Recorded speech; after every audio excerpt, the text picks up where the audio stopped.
Olá a todos, meu nome é André Hedlund e é uma honra poder participar de um evento, mesmo que por vídeo, com vocês que estão querendo saber um pouquinho sobre a minha trajetória, sobre a língua inglesa. Eu gostaria de agradecer o Eduardo, que me convidou, que me conheceu no programa Goiás Sem Fronteiras, do qual eu tive o privilégio de participar como coordenador e como elaborador, digamos assim, do programa de imersão de inglês. Então valeu, Eduardo, é uma honra poder falar com vocês. É o seguinte, vou falar um pouquinho sobre como eu cheguei aqui, o que eu faço atualmente, quais são as notícias do inglês no Brasil e como a gente pode mudar esse cenário. Pois bem, eu sou atualmente consultor acadêmico da National Geographic, ou seja, eu trabalho para a seção de materiais didáticos da National Geographic, eu faço treinamentos de, enfim, todos os tipos de tópicos relacionados ao livro deles e também faço agora a revisão de uma série deles que vai ser, se eu não me engano, vai ser lançada no finalzinho do ano que vem. Também sou representante do grupo MBE, que significa Mind, Brain and Education, ou seja, mente, cérebro e educação. E nós trabalhamos com neurociência, psicologia cognitiva e pedagogia, todas aplicadas à educação. Então nós basicamente estudamos como o cérebro funciona em relação ao aprendizado. Também sou professor de inglês do CCBEL aqui de Goiânia, que é um centro binacional, faço tradução e faço outros trabalhos de consultoria, né? A minha formação acadêmica é em Relações Internacionais pela PUC de Goiânia e eu tenho interesses diversos, né? Eu gosto muito de artes, música, enfim, culinária, viagens, tudo que tem a ver com hobbies que talvez não sejam tão comuns assim.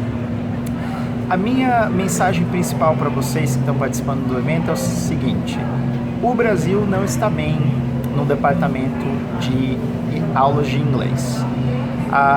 Um dos últimos levantamentos que foram feitos pela Education First, que é uma empresa que trabalha com intercâmbios, diz o seguinte: o Brasil está com a proficiência intermediária, abaixo de países como China e Argentina, por exemplo, e com a quantidade de falantes de inglês extremamente baixa.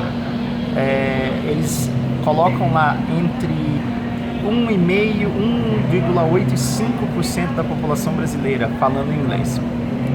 Eu tenho dúvidas em relação à metodologia que eles usaram, porque eles pedem que os alunos, que as pessoas façam a prova de maneira voluntária, mas eu acho, assim, com a minha experiência como professor há praticamente 12 anos, eu acho que eles estão no caminho certo. Deve ser mais ou menos isso mesmo, e isso é uma notícia muito triste, porque isso deixa o Brasil fora de alguns rankings muito importantes se a gente quer mudar o nosso país. Por exemplo, o ranking de competitividade mundial, o ranking de melhores universidades do mundo, que leva em consideração, por exemplo, a publicação acadêmica. Então nós publicamos ciência em inglês, então nós precisamos que os nossos alunos, os nossos professores tenham fluência em inglês. E as consequências para os alunos, e os alunos de escola pública, por exemplo, que não têm acesso a cursos de boa qualidade de inglês, como é que eles ficam em relação a alunos de escola particular, por exemplo. Então eu queria deixar aqui para vocês bem claro que a minha missão é a missão dos meus colegas que trabalham comigo no Partners of the Americas, que é uma instituição sem fins lucrativos, é tentar melhorar esse cenário do inglês no Brasil. Eu tenho formação em relações internacionais, né? Então eu estudei como a cooperação e o desenvolvimento são importantes para os países. E isso só ocorre por meio dessa ferramenta internacional, dessa ferramenta global que é a língua inglesa.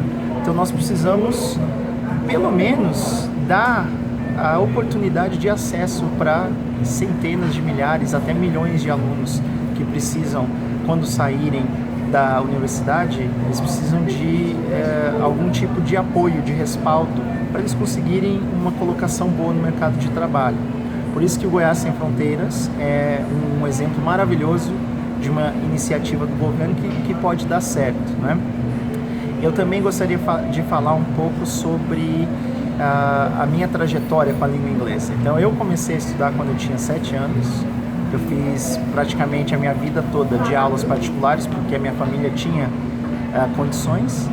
E eu acabei estudando por praticamente 8 anos, até que eu não cheguei a me formar no curso que eu fiz, né? Mas eu fui até o avançado 1, se eu não me engano. Ainda me faltavam 2 anos, ou talvez 1 ano e meio para terminar esse curso. E eu nunca recebi nenhum diploma ou comprovante de certificação de proficiência. Então, nesses anos todos aí, né, desde os 15 anos até hoje, eu tenho mantido o inglês por meio de aulas, e por meio de música, e por meio de filmes, e qualquer outra ferramenta que esteja disponível para mim. Então, o inglês é um processo. Aprender um idioma é um processo, e é um processo que, infelizmente, não é tão rápido quanto nós gostaríamos. Nós precisamos ter isso em mente. É muito importante saber que o inglês leva alguns anos para você alcançar a proficiência, principalmente no modelo de aula que nós temos aqui no Brasil. O Departamento de Estado americano fez um levantamento há poucos anos e constatou que para atingir fluência em inglês são necessárias 600 horas de aulas formais, né? 600 horas. No modelo atual que nós trabalhamos com menos de 60 horas por semestre, né? Então, seriam necessários aí um pouquinho mais de 10 semestres, ou seja, 5 anos para a gente conseguir a proficiência que a gente tanto almeja. Isso não é motivo de desistência, não. Realmente, a língua é uma das faculdades mais complexas do ser humano. Então, tem que se dedicar bastante, se esforçar e ir até o fim. E quando você sabe o idioma, isso te abre portas que você nem consegue imaginar onde você vai chegar. E um exemplo é a minha vida, porque eu não sabia exatamente o que eu ia fazer depois do colegial, do ensino médio. Eu não tinha uma ideia clara, como é muito comum entre os jovens, né? E eu fui, então, atrás de um emprego. E eu consegui um emprego como professor de inglês numa escola local, porque eu já tinha um nível muito bom e eu tinha acabado de voltar da Europa, porque eu tive essa oportunidade. E aí, trabalhando com línguas, eu decidi cursar Relações Internacionais, porque eu achava que tinha a ver com o meu perfil. E aí, eu entrei numa escola melhor ainda, que é o CCBEL. E o CCBEL me deu a oportunidade de fazer um intercâmbio nos Estados Unidos, onde eu fiquei 1 mês e descobri a minha vocação, que é educação. E se eu não tivesse aprendido, se eu não tivesse estudado inglês, nada disso teria sido possível. E hoje talvez eu teria uma formação completamente diferente, né? Eu queria ser médico quando eu tinha aí meus 15, 16 anos, né? E percebi que isso não era para mim por causa desse contato com o inglês, por causa desse contato com a Europa, com outras culturas. Eu recomendo que todos nós, não importa a idade, eu estudo isso em neurociência, que todos nós tenhamos contato com outras culturas, com outros idiomas, com outras pessoas, porque isso ajuda muito, não só nas nossas relações econômicas, sociais, mas culturais também. E especialmente em relações acadêmicas. O inglês, nós sabemos da neurociência, o inglês desenvolve a cognição, ou seja, o raciocínio lógico. Então, aprender inglês não é só uma questão de viajar pelo mundo, mas também de desenvolver o seu cérebro, desenvolver a sua capacidade mental. Então, é isso, pessoal. Eu gostaria de deixar um recado aqui para vocês, da maneira mais clara possível, que todo mundo se beneficia do aprendizado de um idioma.